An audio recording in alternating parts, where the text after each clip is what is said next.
Hello, good morning everyone. Class 9th, subject social study and subject is democratic politics first. This is your book, this is your new book NCERT.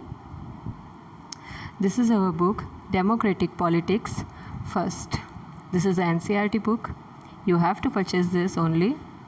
The first chapter is Democracy in the Contemporary World.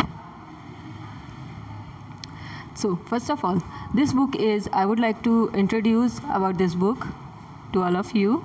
This book is about democracy. In this first chapter, we see how democracy has expanded during the last 100 years to more and more countries in the world. हम इस book के अंदर ये देखेंगे कि democracy जो है उसने लास्ट इतने सारे ईयर्स के अंदर कैसे सारी कंट्रीज़ ने डेमोक्रेसी को डेवलप करने का काम किया है. डेमोक्रेसी क्या है, कहाँ से आई है और कैसे ये सारी कंट्रीज़ में स्प्रेड हो गई. और आज की डेट में आधे से ज़्यादा जो कंट्रीज़ हैं वर्ल्ड में वो सब डेमोक्रेसी यानी कि गवर्नमेंट की, this is the form of the government. So कहाँ तक फैल चुकी है और कैसे फैली है, ये सारा हम इस चैप्टर में देखेंगे. More than half of the independent countries in the world today are democracies. The expansion of democracy has not been smooth and straight. Democracy को spread करना या follow करना इतना आसान नहीं था. It has seen several ups and downs in different countries. सारी countries में ups and downs जो हैं इसके चलते रहे हैं. It still remains an unstable and uncertain achievement. Democracy जो है इसका अचीवमेंट अनसर्टेन रहा है, मतलब कोई निश्चित नहीं रहा है इसका टाइमिंग और achievements. This chapter begins with different stories on the making and unmaking of democracy from different parts of the world. इसको बनाना, बिगाड़ना, इसमें एडिशन करना, इसमें कुछ भी मॉडिफाई करना, ये सब कुछ चेंजेस जो है सारा हम इस चैप्टर में देखेंगे. कुछ स्टोरीज़ हैं उसके बेस पे ये सब कुछ हुआ था. We will read in this chapter.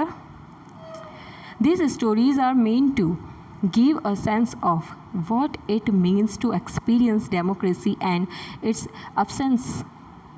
We present the pattern of the spread of democracy first with a series of maps and then with a short history. हम कहाँ कहाँ कैसे स्प्रेड हुई थी ये सारी जो स्टोरी है, हम शॉर्ट हिस्ट्री देखेंगे इन सारी स्टोरीज़ की. और कुछ जो मैप्स हैं उसके थ्रू भी हमें पता चल जाएगा कि कैसे डेमोक्रेसी कब कहाँ कितनी स्प्रेड हुई थी.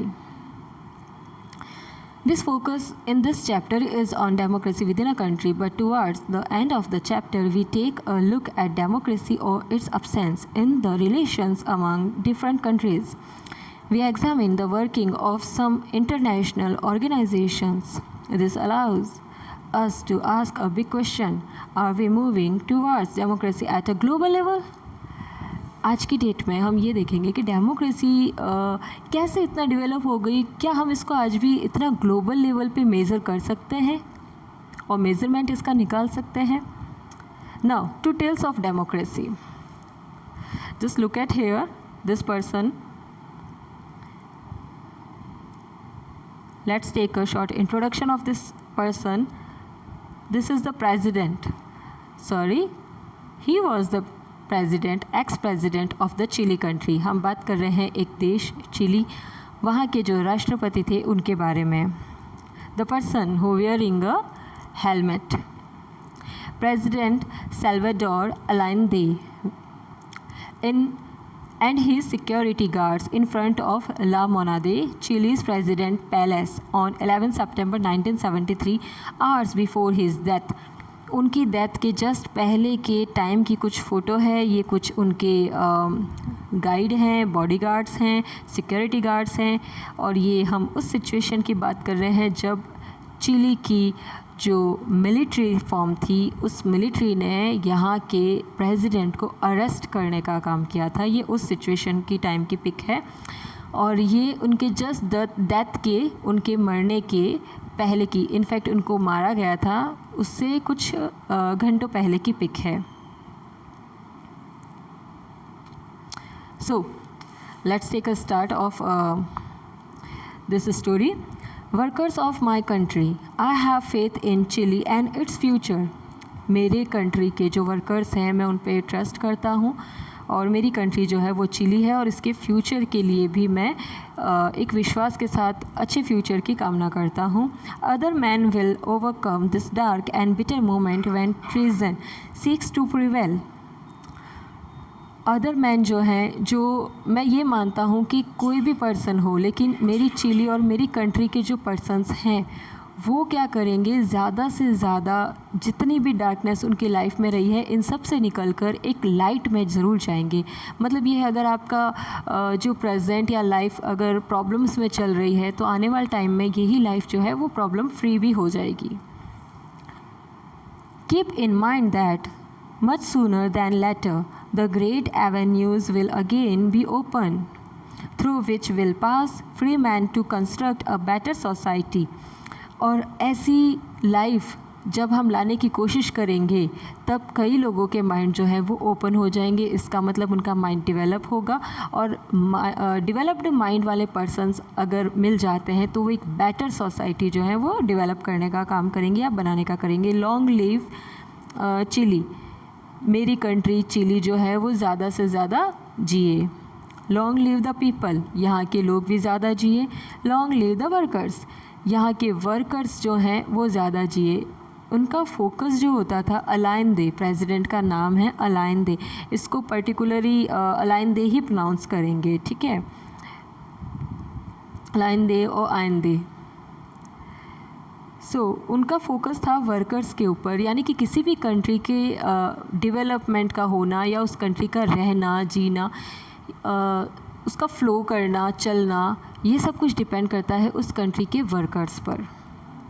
These are my last words and I am certain that my sacrifice will not be in vain. उन्होंने उस वक्त ये चीज़ बोल दी थी, उनको पता चल चुका था, रियलाइजेशन हो चुका था. ऑफ कोर्स इस चीज़ का रियलाइजेशन हो जाता है जब आप पूरी सोसाइटी, पूरी कंट्री में अगर एक चीज़ फ़्लो में चल रही है, बहुत ज़्यादा हो रही है, और अगर आप उस फ़्लो के अगेंस्ट जाते हो then you will be destroy. आप ख़त्म हो जाओगे, आपकी लाइफ नहीं रहेगी. तो कुछ प्रेसिडेंट को पहले ही पता चल चुका था कि उनकी लाइफ जो है अब नहीं रहने वाली है, तो उन्होंने उस टाइम में कह दिया था these are my last word. ये उनके जो हैं लास्ट वर्ड्स होंगे, और ये रियल में उनकी लास्ट स्पीच रही थी. उसके कुछ घंटों बाद ही उनकी डेथ हो जाती है. कैसे होती है हम देखेंगे. बट मेरा जो सेक्रीफाइस है वो कहीं भी बेकार नहीं जाएगा. एक कंट्री को या बदलने के लिए अगर सोशल को रिफॉर्म करने की नौबत आ जाती है तो रिफॉर्मिंग करने के लिए, यानी कि बदलाव करने के लिए, चेंजेस करने के लिए, अच्छा बनाने के लिए कहीं ना कहीं कुछ ना कुछ लोगों को सेक्रीफाइसेस करने पड़ते हैं. हर चीज़ का सेक्रीफाइस होता है, लाइफ का भी होता है, ठीक है. तो इन्होंने कहा था कि इसकी स्टार्टिंग जो है मैं मेरी लाइफ से करूँगा, और मैं मानता हूँ कि मेरी लाइफ जो सेक्रीफाइस मैं करूँगा, जो अपनी ज़िंदगी मैं आप लोगों के नाम कर रहा हूँ या उसका बलिदान दे रहा हूँ, वो वेस्ट नहीं जाएगा. I am certain that at the very least it will be a moral lesson that will punish felony, cowardice and treason. मैं ये मानता हूँ कि मेरी लाइफ या मेरे सेक्रीफाइस करने के बाद शायद लोगों को एक मॉरल लेसन मिले, जिससे लोग अपने आप को, जो उनके मन में डर है और या फिर कुछ लोग डरते हैं, कायरता है, डरपोक हैं, वो सारी इनकी लाइफ की चीज़ें जो है वो सारी ज़्यादा से ज़्यादा चेंज हो जाएंगी, और लोग अपने आप को डेवलप करके एक नए मोटिव की तरफ बढ़ेंगे और एक नई सोसाइटी को बनाने का काम करेंगे. These are my last words. ये उनके लास्ट वर्ड्स थे. हम बात कर रहे हैं इनके लास्ट वर्ड्स की, या लास्ट जो इनकी लाइफ की जर्नी चल रही थी उस टाइम की. Why we are talking about this, हम इसलिए बात कर रहे हैं, this was the first person. ये आखिरी इंसान थे, पहले और आखिरी इंसान थे, first and the last person who was to force to follow the democracy, जिसने मजबूर कर दिया था कि डेमोक्रेसी को ही फॉलो करना चाहिए. आज़ादी के बाद जब आपने इंडिपेंडेंसी ले ली है तो आपको डेमोक्रेसी ही होनी चाहिए. हमारे यहाँ कंट्री में ये चीज़ इसलिए नहीं है क्योंकि इन द 1947 जब हम इंडिपेंडेंट हुए थे उसके बाद ही हमारे डेमोक्रेसी ही हुआ था, डेमोक्रेसी सिस्टम ही था. बिकॉज ऑफ इंडिया ने जो कॉन्स्टिट्यूशन बनाया है या इंडिया जो गवर्नमेंट में काम करती है, तो ये सारा इंडिया ने तब किया था. इंडियन कॉन्स्टिट्यूशन में भी you all read in the earlier classes, आपने पहले पढ़ रखा होगा कि कॉन्स्टिट्यूशन इंडिया का जो बना है वो सारी कंट्रीज़ के कॉन्स्टिट्यूशन को मिला के, उन सारी कंट्रीज़ की कॉन्स्टिट्यूशन की जो अच्छी अच्छी बातें थी, ठीक है, वो क्रीम ले कर के इंडिया का कॉन्स्टिट्यूशन बना हुआ है। India don't have self prepared constitution, India का खुद का बनाया हुआ कॉन्स्टिट्यूशन नहीं है। This is not the copy, but हाँ ये है कि अडॉप्टेड है, इसीलिए इंडियन कॉन्स्टिट्यूशन को हमेशा एक अडॉप्टेड कॉन्स्टिट्यूशन बोला हुआ है, बिकॉज ऑफ आपने सारे रूल्स कहीं ना कहीं से लिए हुए हैं। हमने फ्रांस से भी लिया है, ब्रिटेन से, अमेरिका से, सबसे कहीं ना कहीं से कुछ ना कुछ चीज़ें ली हुई है। तो डेमोक्रेसी जो फॉर्म है, हम उस सिचुएशन की बात कर रहे हैं जब वर्ल्ड में डेमोक्रेसी नहीं थी। 1973 वर्ल्ड में इतनी ज़्यादा डेमोक्रेसी नहीं थी, लेकिन इंडिया में थी। आज भी इंडिया में एक अथॉरिटी सारी पब्लिक को है, जो आम जनता होती है उनको भी है। They can ask a cross question to government directly. आप गवर्नमेंट से डायरेक्टली क्रॉस क्वेश्चन कर सकते हो कि ये क्या है, क्यों कर रहे हो, या क्या हो गया, या कैसे किया, या आगे क्या करने का आपका नेक्स्ट प्लान है। आप पूछ सकते हो रीज़न क्या है, ठीक है। लेकिन जो दूसरी कंट्रीज़ है लाइक अमेरिका और Britain, you can't ask a cross question to government. आप प्रेसिडेंट को या किसी को भी वहाँ नहीं बोल सकते, पूछ सकते। Even press also can't do that, press तक ये क्वेश्चन नहीं कर सकती उनसे। जबकि इंडिया में हमने देखा है कि प्रेस को पूरी अथॉरिटी होती है, वो कहीं भी कुछ भी पूछ सकती है। हमारे यहाँ इंडिया में एक और स्पेशलिटी होती है कि हम कहीं भी धरने पे बैठ जाते हैं, स्ट्राइक्स होती रहती हैं, ठीक है, रैली निकल जाती है। आप जिसको भी आप फॉलो करना चाहते हो, कोई भी गवर्नमेंट पार्टीज़ हैं, ठीक है, फॉर एन एग्जांपल कांग्रेस और बीजेपी और आप पार्टीज़ और वॉट एवर जो भी होती है, आप उसके अगेंस्ट या उसके फेवर में कुछ भी बोल सकते हो ओपनली। बट ऐसा अदर कंट्रीज़ में नहीं होता है। इंडिया में क्यों होता है? Due to democratic government form it is applied in India. India के अंदर क्या है, डेमोक्रेसी की ये फॉर्म जो है गवर्नमेंट की, वो अप्लाई की हुई है, और वहाँ पे ये डेमोक्रेसी नहीं है। So first of all democracy के बारे में अगर हम बात करें, कंटिन्यू करने से पहले हम ये देखेंगे, वी आर हेयर, इससे पहले we have to look about the democracy. What is democracy? Listen carefully, this is the definition and the particular meaning of the democracy in different words. A system in which the government of a country is elected by the people, or government by the people. एक system है ये government का, जिसमें public elect करने का काम करती है, यानी कि चुनाव करने का काम करती है। किसको? लोगों को। In other words, government by the people, a form of a government in which the supreme power is vested in the people and exercised directly by them or by their elected agents under a free electoral system. ये government की वो वाली form है जिसके अंदर एक आम जनता खुद अपने गवर्नमेंट के जो एम्प्लॉयज़ होते हैं, जो रिप्रेजेंटेटिव्स और मिनिस्टर्स होते हैं, उनको इलेक्ट करने का काम करती है। They have this kind of authority, ये पावर है उनके पास में। दिस इज़ द इलेक्टरल, एक इलेक्शन करने का पावर है कि आप अपनी मर्ज़ी से जिसे चाहें उसे गवर्नमेंट हाथ में दे सकते हैं, और वो सारे एजेंट्स की तरह आपका काम करते हैं। एजेंट्स क्या करते हैं? आप जैसा बोलोगे एजेंट वही काम करेगा जो आपके लिए फ्रूटफुल होता है। और एजेंट को सेलेक्ट कौन करता है? वो भी हम ही करते हैं। वैसे ही गवर्नमेंट भी एक ऐसा काम करती है। ये इलेक्ट्रल सिस्टम एक फ्री इलेक्ट्रल सिस्टम है इंडिया में। डेमोक्रेसी, अदर वर्ड्स में अगर हम बात करें, democracy is the form of a government in which the people have the authority to choice their governing legislation. यानी कि यहाँ की पब्लिक को यहाँ के कानूनों के बारे में भी इतनी छूट है कि वो डिमांड कर सकती है, अगर उसे लगता है किसी चीज़ का कि कहीं किसी कॉन्स्टिट्यूशन में, किसी लॉ में कोई कमी है, या एक ये लॉ बनना चाहिए। For an example, triple divorce, एक पर्टिकुलर कम्युनिटी के अंदर एक 3 तलाक नाम की एक चीज़ थी। वहाँ की जब पब्लिक ने, इंडिया की पब्लिक ने जब ये डिमांड की थी, ये प्रेजेंट का एग्ज़ाम्पल है, before 1 or 2 years, last year इसको अप्रूवल मिल गया था।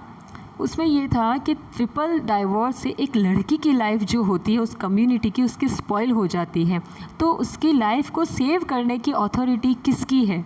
किसका राइट बनता है? ऑब्वियसली गवर्नमेंट का बनता है। गवर्नमेंट के लिए सारे सोशल्स, सारे समाज, सारी कम्युनिटीज़, सारे समुदाय, सारे रिलीजन्स यानी कि सारे धर्म, सब कुछ इक्वल है गवर्नमेंट के लिए। वो कभी नहीं कहेगा कि ये क्रिश्चियन है तो मैं इसके साथ ऐसा बिहेव करूँ, ये हिंदू है तो मैं इसको सपोर्ट नहीं करूँ।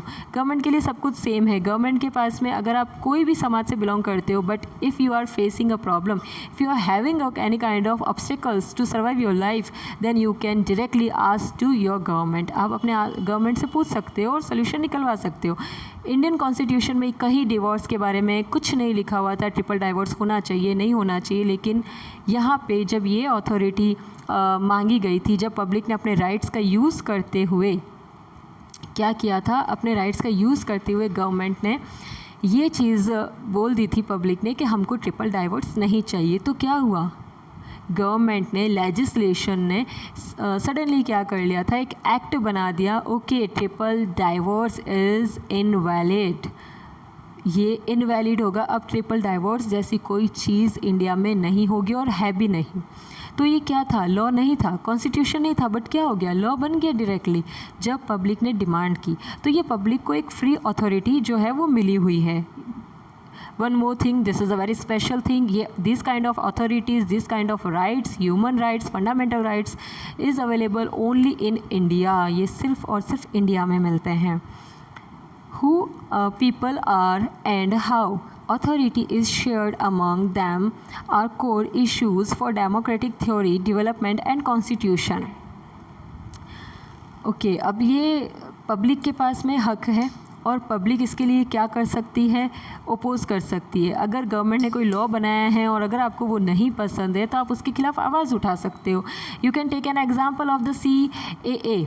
ठीक है, आपने ये देखा था कि किस तरह से जब अभी सब लोगों को हमने ये जब एक्शन लिया था इंडियन गवर्नमेंट ने, अभी जो गवर्नमेंट है प्रेजेंट में इन 2019 टू 2020 कंटिन्यूसली, तो उसने एक्शन लिया था कि ये जो राइट्स दे रहे हैं, जो भी हमारे इंडियंस बाहर रहते हैं, हम उनको इंडिया में लेकर आएंगे। तो कुछ पब्लिक है, कुछ पर्टिकुलर कम्युनिटीज़ हैं जिनको ये राइट्स नहीं अच्छा लगा या उनको नहीं लगा ये लॉ बनना चाहिए। एक्ट 370 भी हट गया था, ठीक है, इन द जम्मू कश्मीर। तो ये सारे ऐसे लाइव एग्जाम्पल्स हैं कि पब्लिक को अच्छा लगा, then they followed, and if you are not agree with that, you can take oppose action. आप उसके against भी जा सकते हो। ठीक है, now what is the democracy? ये तो हो गया, ओके। अब ये कहाँ से आया है, क्या है डेमोक्रेसी जो है? This is the third and the most and the in the present time applicable form of the government. First ये था मोनार्की सिस्टम, सेकंड होता है डिक्टेटरशिप। ठीक है, मोनार्की सिस्टम क्या होता है, राजा का बेटा राजा बनेगा, ऑब्वियसली अगर किंग है तो उसके बाद में जो प्रिंस होगा वो ही सबसे बड़ा जो बेटा होता है राजा का, वो राजा बनता है। गवर्नमेंट पूरी उसके हाथ में रहती है। गवर्नमेंट मतलब क्या होता है, to govern a country you need just governance. आपको सिर्फ एक गाइडेंस चाहिए, एक प्रोटेक्शन चाहिए जो आपको देने वाला हो। जैसे जनरली हमें घर में पेरेंट्स होते हैं देने के लिए, गार्जियंस होते हैं, लाइक दैट। सेकेंडली होता है डिक्टेटरशिप। डिक्टेटरशिप में क्या होता है, या तो किंग होगा या कोई भी पॉपुलेटेड में से एक जो पर्सन होता है, जो इम्पोर्टेंट होता है, जो बहुत ज़्यादा पावरफुल होता है, जिसके पास में सारी अथॉरिटीज़ रहती है, लाइक बाहुबली, जिसको हम एक पर्टिकुलर वर्ड अगर यूज़ करते हैं, हाँ इसके पास में सारी अथॉरिटी है। This is the head person, this is the head of the whole town, whole district और होल स्टेट। काफ़ी अच्छा इंसान है ये। तो उसको क्या करते थे, वो एक ग्रुप के साथ मिलके गवर्न करने का काम करता था, गवर्नमेंट को चलाने का काम करता था। This is the dictatorship. Now let's come to the democracy. Democracy has two types, direct democracy and the indirect democracy.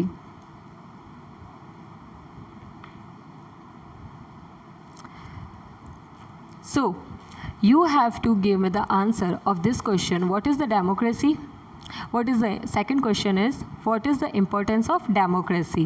Okay, and you have to make a chart of the forms of the government, like monarchy, dictatorship and the democracy, and two types of the democracy and with their example. कहाँ पे direct democracy है, कौन सी country जो है direct democracy follow करती है, like India, या फिर कहाँ पे है इनडायरेक्ट डेमोक्रेसी, लाइक USA और इंडिया। ये आपको डिफ़ाइन करके मुझे एक्सप्लेन करना है। Thank you everyone.